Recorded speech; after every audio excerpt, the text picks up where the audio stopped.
Fala aí, pessoal, aqui é o JP e a gente vai dar sequência fazendo exercícios da apostila Koch para o curso pré-vestibular de Química 131, apostila 3, capítulo 17, que trata de interações intermoleculares. Assunto esse que é um dos mais cobrados nos vestibulares e de extrema importância para que você saiba. Vamos lá então.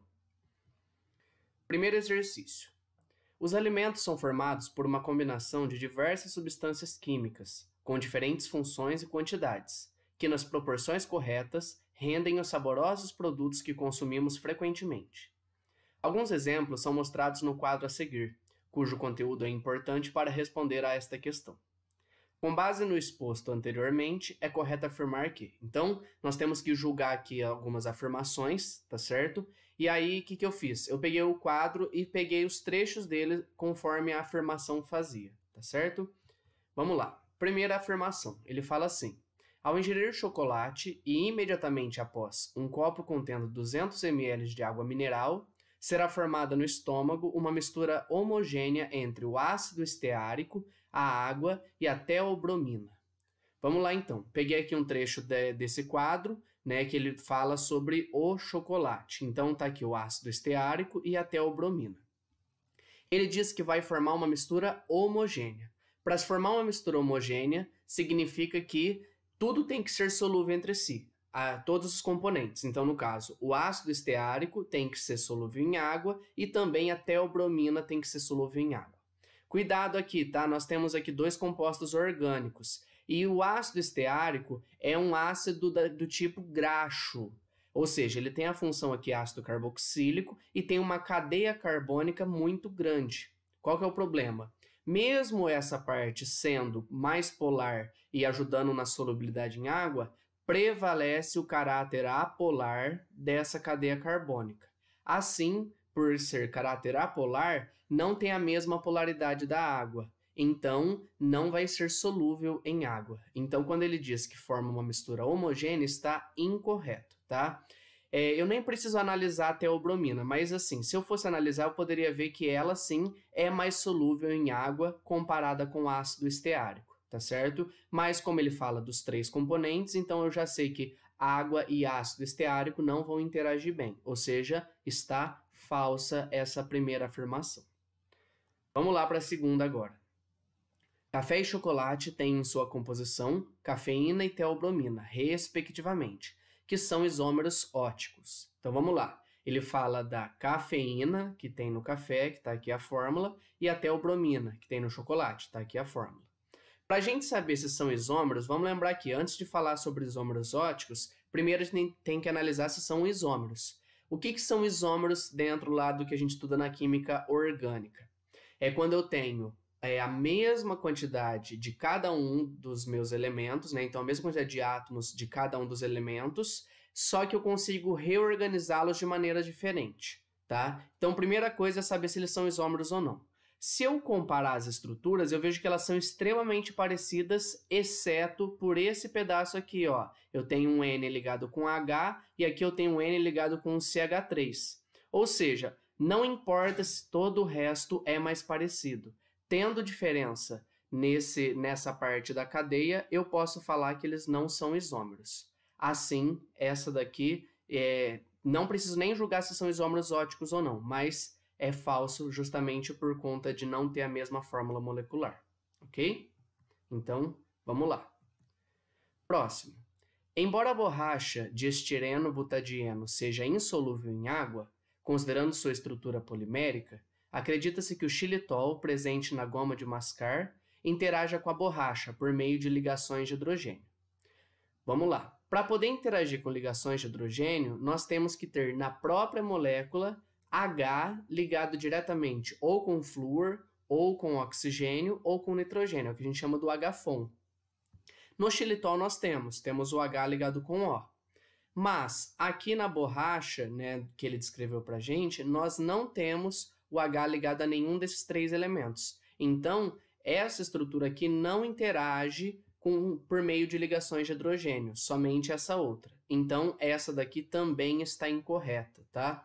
Essa molécula aqui, ela tem um caráter mais apolar, então ela vai interagir por dipolo induzido, dipolo induzido. ao contrário dessa outra que sim faz ligação de hidrogênio ou ponte de hidrogênio, tá certo? Então também está falsa, ok? Vamos lá, afirmação número 8. Ao ingerir chocolate juntamente com um biscoito doce, ocorrerá no estômago uma reação ácido-base entre o ácido esteárico e a sacarose. Bom, como o próprio nome diz, ácido esteárico tem um caráter ácido, justamente está aqui na ponta, ó, função ácido carboxílico, ok? Agora, para ser uma reação ácido-base, a sacarose deveria ter caráter básico. E, estudando lá, lembrando um pouquinho das nossas aulas de orgânica, nós sabemos que a função orgânica que tem caráter básico são as aminas, ok? E as outras funções têm um caráter básico extremamente baixo que a gente nem acaba considerando. Então aqui, como eu não tenho função amina, que é quando eu tenho N fazendo ligações simples com carbonos, eu não posso falar que eu tenho um caráter básico. Assim, quando eu reajo esses dois, eu não tenho aqui uma reação ácido-base, ok? Então está incorreto também, ok? Pode até acontecer uma reação aqui entre os dois, como de fato acontece, mas não vai ser uma reação do tipo ácido-base, ok? Então essa está falsa também. 16. A característica ácida da borracha de estireno-butadieno faz com que o ato de mascar goma após ingerir um biscoito doce seja interessante, já que a sacarose de caráter alcalino interage com a goma e não é metabolizada pelo organismo. Bom, ele fala aqui várias informações, mas eu vou me deter a essa última informação, que ele fala que a sacarose tem caráter alcalino. Como a gente acabou de ver na afirmação anterior, sacarose não tem caráter alcalino por ela não ter a sua função amina. Então, essa daqui está errada também, ok? Independente de analisar o restante da afirmação, a gente já sabe que isso está falso. Por fim, a afirmação 32. O xilitol presente na goma de mascar interage com a água, que constitui a saliva, por meio de ligações de hidrogênio. Vamos lá, na água a gente sabe que tem ligação de hidrogênio porque eu tenho H ligado com o oxigênio, né? Lembra que para ter ligação de hidrogênio eu tenho que ter H-FON, ok? Dentro da minha estrutura. Se eu analiso o xilitol, eu também tenho o H ligado com o O. Assim, o xilitol interage com a água, sim, por meio de ligações de hidrogênio, ok? Então, tenho aqui, ó, várias possibilidades, né, por onde eu posso ter a interação entre a água e o xilitol, ok? Justamente essa daqui é a afirmação verdadeira, a única dentre as que o exercício propõe, ok? Vamos lá agora para o exercício número 2. O Prêmio Nobel de Química de 2017 foi concedido aos pesquisadores, tá? Ele coloca os nossos nomes para a gente, pelo desenvolvimento da técnica de microscopia eletrônica criogênica, que permite a visualização tridimensional de biomoléculas. A técnica consiste no resfriamento rápido abaixo de menos 135 graus Celsius da água intracelular, levando à formação de um sólido não cristalino denominado água vitrificada. Então, atenção aqui, ó, ele deu uma informação importante para a gente. Esse resfriamento é rápido, ok? E forma um sólido não cristalino. Então, não tem uma organização dessas moléculas, uma ordenação dela na hora que eu vou passando ela de líquido para sólido, ok? Isso é rápido. Então, eu posso deixar, digamos assim, que a molécula vai estar na posição que ela estava no estado líquido, ok? Na hora que eu congelo ela, ou seja, eu faço essa água dentro da célula passar para o estado sólido, ela fica do jeito que ela já estava, ok? Vamos lá. Considere as afirmações a seguir sobre os estados físicos da água. Primeiro, a água na temperatura ambiente é líquida por causa das ligações de hidrogênio entre suas moléculas. Vamos lá. A água, fórmula H2O, ela sim interage por ligações de hidrogênio. Lembra que a gente viu na nossa aula que essa é a explicação para eu ter o H2O líquido, enquanto quando eu falo de outros elementos da família do oxigênio, né, como enxofre, selênio, telúrio, eles têm pontos de fusão mais baixos do que a água, justamente porque a interação não é essa de ligação de hidrogênio, ok? Então, de fato, essa é a explicação, está verdadeira essa primeira. 2. A água abaixo de 0 graus Celsius cristaliza, mantendo a mesma densidade da água líquida. Vamos lá. Quando eu penso aqui na formação do gelo, né, ou seja, a água cristalizada, O gelo fica em que posição quando eu pego o gelo e água? O gelo fica em cima. Para ele ficar em cima é porque ele é menos denso. Então, eu não mantenho a mesma densidade, tá? A água cristalizada vai ter a densidade menor do que a água líquida. Então, essa daqui está falsa, ok? Porque não é a mesma densidade. E por fim, terceira afirmação. O resfriamento rápido da água, empregado no método da microscopia eletrônica criogênica, evita a formação de cristais e mantém a integridade celular. Vamos lá. Isso daqui é uma informação que ele falou no texto pra gente. Ele disse que o resfriamento é rápido. Justamente por ser um resfriamento rápido, fala que eu formo um sólido não cristalino. É justamente o que ele afirma aqui, ó. Eu evito a formação de cristais. E justamente por isso eu mantenho a integridade da célula. Tá certo? Então essa também está correta. Assim, a alternativa correta aqui, alternativa D, ok? Apenas afirmações 1 e 3. Terceiro exercício agora, vamos lá. Em derramamentos de óleo no mar, os produtos conhecidos como dispersantes são usados para reduzir a tensão superficial do petróleo derramado, permitindo que o vento e as ondas quebrem a mancha em gotículas microscópicas. Estas são dispersadas pela água do mar antes que a mancha de óleo atinja a costa. Na tentativa de fazer uma reprodução do efeito desse produto em casa, um estudante prepara um recipiente contendo água e gotas de óleo de soja. Então vamos pensar aqui, ó. Petróleo aqui é similar ao comportamento que a gente tem com óleo de soja, ou seja, é uma substância, né? No caso o petróleo é uma mistura de substâncias que são insolúveis em água. Ok? Então, eu vou ter ali a formação de duas fases, a água e o petróleo, ou como ele reproduz em casa, a água e essas gotas de óleo de soja, ok?